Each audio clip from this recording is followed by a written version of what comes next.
उत्तर प्रदेश का एक छोटे से गांव देवगढ़ में एक पुरानी हवेली थी।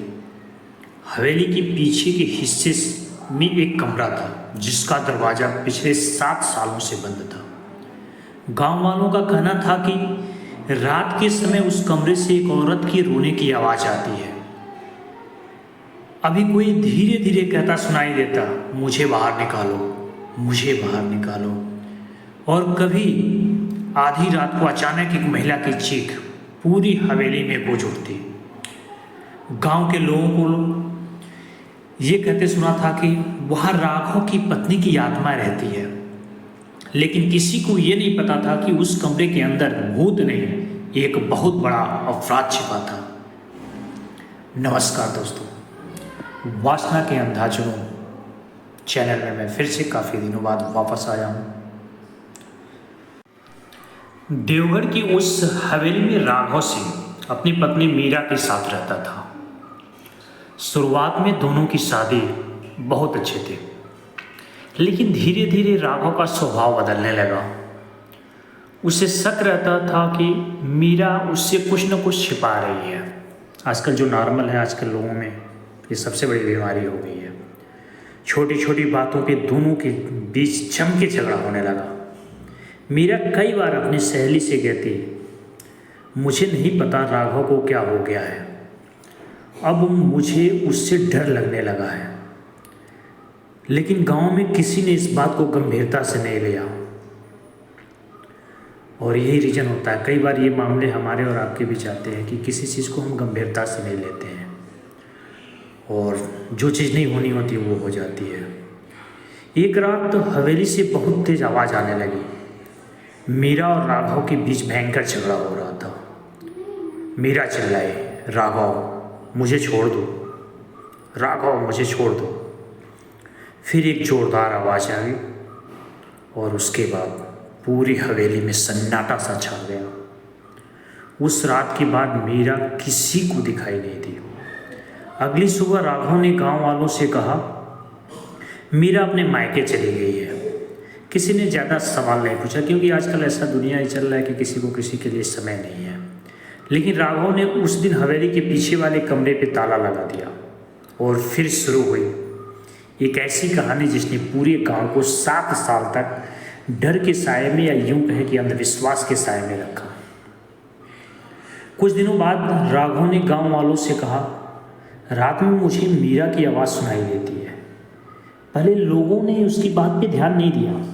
फिर एक रात गांव के 2 लड़के हवेली के पास से गुजर रहे थे। अचानक उन्हें एक महिला की रोने की आवाज़ सुनाई दी। सेम वही नकल, मुझे बचाओ, जो भी चीज़। दोनों लड़के डर के भाग गए। सुबह उन्होंने पूरे गांव को ये बात बताई। धीरे धीरे ये अफवाह फैल गई कि मीरा मर चुकी है और उसकी आत्मा हवेली में भटक रही है। लोग पूछे कि ऐसी मीरा मर कैसे गई, तो लोग पता नहीं यार, लेकिन आवाज़ सुनाई देती है। अपने मायके गए थे, उसके बाद से आई नहीं और आवाज़ इस तरह की सुनाई देती है। राघव ने भी यही कहानी लोगों को हर जगह सुनाई कि मीरा मर चुकी है और उसकी आत्मा हवेली में भटक रही है। वो हमेशा कहता था, मैंने अपनी पत्नी को बहुत दुख दिया था, शायद उसकी आत्मा मुझे माफ़ नहीं कर रही। लोगों को उस पर दया आने लगी, लेकिन असली सच राघव खुद जानता था। समय बीतता गया। हवेली के पास शाम के बाद कोई नहीं जाता था। लोग कहते थे, रात में उस कमरे से औरत रोती है। कभी दरवाजे पर किसी के हाथ दिखाई देते हैं, कभी अंदर से पायल की आवाज़ आती है। और सबसे डरावनी बात, हर साल मीरा की मौत वाली रात को ठीक 12 बजे एक औरत की चीख सुनाई देती है, राघव मुझे बाहर निकालो, राघव मुझे बाहर निकालो। राघव हर बार गांव वालों के सामने डरने का नाटक करता था, लेकिन किसी को नहीं पता था कि उस आवाज़ के पीछे का सच खुद राघव था। 7 साल बीतते हैं। देवगढ़ में एक नया स्कूल शिक्षक आया, उसका नाम अमित था। अमित पढ़ा लिखा था और अंधविश्वास पर आसानी से विश्वास नहीं करता था। एक दिन चाय की दुकान पे वे हवेली की कहानी सुनी। एक बूढ़े ने कहा, बेटा रात में उस रास्ते पे मत जाना, मीरा की आत्मा आज भी वहाँ है। अमित ने पूछा, आपने मीरा को मरते हुए देखा था? बूढ़ा चुप हो गया। अमित ने फिर पूछा, तो फिर आपको कैसे पता कि वो मर चुकी है? इस सवाल का किसी के पास जवाब नहीं था। अमित के मन में शक पैदा हो गया। एक रात अमित हवेली के पास छिपा और वहीं बैठ गया। रात के ठीक 12 बजे अचानक वही आवाज़ सुनाई दी, मुझे बाहर निकालो। अमित चौंक गया, लेकिन उसने ध्यान से सुना। आवाज़ कमरे से नहीं, हवेली की छत की तरफ से आ रही थी। वो चुपचाप छत तक पहुंचा। वहाँ उसे एक पुराना छोटा सा स्पीकर मिला। अमित समझ गया कि कोई जानबूझकर महिला की आवाज़ चला रहा है, लेकिन सवाल था कौन? अमित ने पुलिस को सारी बात बताई। पुलिस ने हवेली की तलाशी शुरू की। पिछले कमरे में जो फर्श के बाकी हिस्से से थोड़ी अलग थी, पुलिस को संदेह हुआ और उसने वहाँ खुदाई कराई। कुछ गहराई पर उन्हें पुराने कपड़े और एक चांदी की पायल मिली, और उसके नीचे मानव अवशेष मिले। 7 साल पुराना राज आखिरकार सामने आ चुका था। वह मीरा ही थी। मीरा कभी अपने मायके गई ही नहीं थी। वो उसी रात मर गई थी और राघव ने उसकी लाश उसी कमरे के नीचे छिपा दी थी। पुलिस ने राघव से पूछताछ की। पहले वो झूठ बोलता रहा, लेकिन जब उसके सामने सारे सबूत रखे गए तो आखिरकार उसने अपना अपराध कबूल कर लिया। उस रात गुस्से में उसने मीरा पे हमला किया था।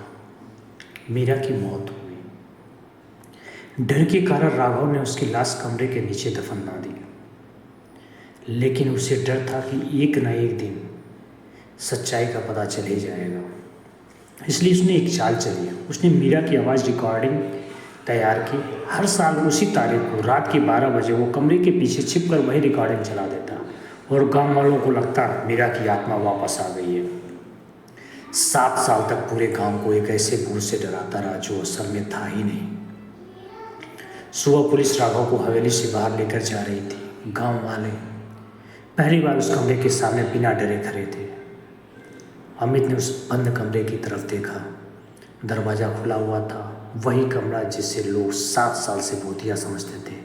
अमित ने धीरे से कहा, कभी कभी भूत किसी मरे हुए इंसान की आत्मा नहीं होता। वह कुछ पल रुका, फिर बोला, कभी कभी सबसे बड़ा भूत एक जिंदा इंसान का झूठ होता है। लेकिन ये कहानी यहीं खत्म नहीं होती है, क्योंकि राघव को गिरफ्तार करने के बाद भी उस कमरे से एक रात फिर महिला की आवाज़ सुनाई दी, मुझे बाहर निकालो। गांव वाले डर गए। पुलिस दोबारा हवेली पहुंची। कमरा खाली था। कोई स्कीपर, कोई वहाँ पे स्पीकर नहीं, कोई रिकॉर्डिंग नहीं और कोई इंसान भी नहीं। फिर वो आवाज़ आई कहाँ से? राघव। और उसके बाद पूरा कमरा फिर शांत हो गया। आज भी देवगढ़ के लोग कहते हैं कि राघव का झूठ तो सामने आ ही गया था, लेकिन मीरा की आखिरी चीख का राज आज तक पूरी तरह। तो ये थी आज की घटना जो हमने आपको सुनाया। चलते चलते दोस्तों, आप लोग इस छोटा सा निवेदन है, इससे लाइक जरूर करें। जिसमें कोई पैसा नहीं लगता, पैसा लगता तो मैं कहता ही नहीं। बाकी मैं इसमें सुधार करूँगा, क्योंकि 1 साल की गैपिंग रही है। फिर अब सारी चीज़ें अच्छे से मैं करते रहूँगा और हर रात्रि 8:45 पे एक सुना